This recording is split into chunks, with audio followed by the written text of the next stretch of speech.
I'm Chung, and today I'm going to introduce my process in implementing the decision tree model. I will go from the algorithm we were introduced in class lecture. Then I point out some issues and found the solution for them. Now let's begin.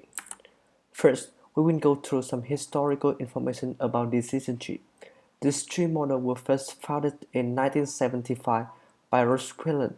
It was the origin of several famous and popular tree-based models. The decision tree has four main components: root node, eternal node, leaf node, and depth.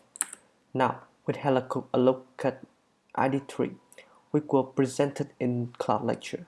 The algorithm takes inputs as a dataset with many variables and return outputs as a target attribute. ID3 is the most famous tree algorithm. It splits the tree to find the decision by the smallest entropy or the largest information gain. So, the question is, what is entropy and what is information gain? Entropy is a measure of the amount of uncertainty in the dataset, which can be computed by this formula. In that one, P6 is the proportion of the number of elements in the class. We can easily compute the information gain from the entropy. First, we compute the entropy before the split and after the split. The information gain is equal to the subtraction of the value. However, because of being the first version of decision tree, ID3 cannot work with continuous and missing values. It also tends to be overfitting on the training set. I suggest two solutions to deal with data type and over complex model. First, I use C4.5 algorithm, which is an upgrade version of ID3 to solve data type problem.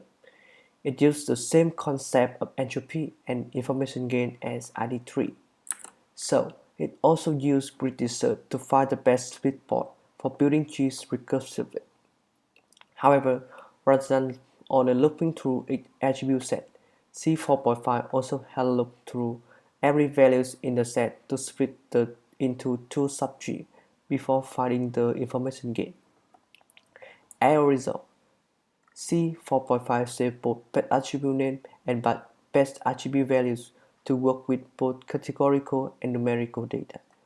When it reaches to the leaf node, it returns the most common label in the target set. After building the model, decision tree finds the target attribute of new data by traversing the tree recursively. At each node, based on the threshold set before, the tree can decide to go left or right. It reaches to the leaf node, it returns store label. Secondly, I deal with the overfitting problem by using an ensemble model, which is random forest. Another solution to deal with overfit is tree pruning, but my base model was implemented without any parameters, so it had to define the early stop condition. The random forest used majority voting from multiple trees to find the most common output as the final class. There are two ways to create several different trees.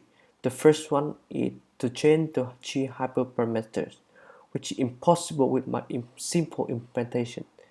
The available one is to create multiple trees by backing methods, which means create many datasets from an original one.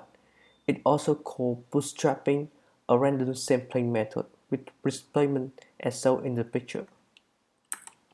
To verify your solution, I use press cancel dataset to compare the performance between decision tree and random forest model. This dataset is well prepared by the UCI machine learning report to be used as a simple dataset, and it contains 569 observations with 60 to 40% for positive and negative values. I plan to use three metrics to compare two models, which are accuracy, recall, and precision. Here is the result from the same training set. We could see that random forest typically perform better than decision tree. So, this is the end of my presentation.